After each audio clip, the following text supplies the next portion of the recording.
तर शेवटचा प्रश्न आपण घेणार आहोत ऑडियन्समधून. सर, माझा एक प्रश्न आहे तुम्हाला की तुम्ही आता थांबायचंय वगैरे जे बोलताय, किंवा तुम्ही आता थोडं बोलता सांगितलं की कोकणाने खूप प्रेम केलं बाळासाहेबांवर, शिवसेनेवर.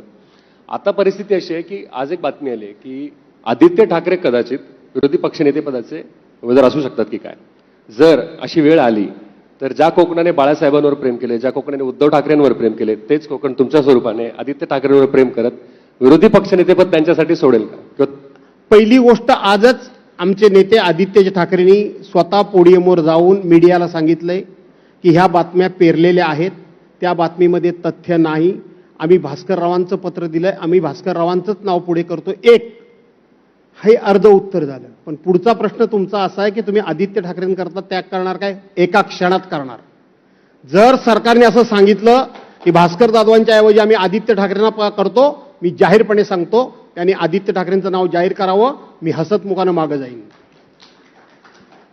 नक्कीच. खूप खूप शुभेच्छा तुम्हाला आणि खूप खूप धन्यवाद आम्हाला वेळ दिलात त्याबद्दल. Thank you very much. एवढा मोठा प्लॅटफॉर्म तुम्ही आम्हाला उपलब्ध करून दिलात. आमचे ज्येष्ठ सहकारी बावनकुळे साहेब पण तेवढ्यात येऊन बसलेत. बरं झालं. धन्यवाद. थँक्यू. मी यानंतर एकच सेकंद एबीपी माझाच्या संपादिका सरिता कौशिक यांना व्यासपीठावरती येण्याची विनंती करते.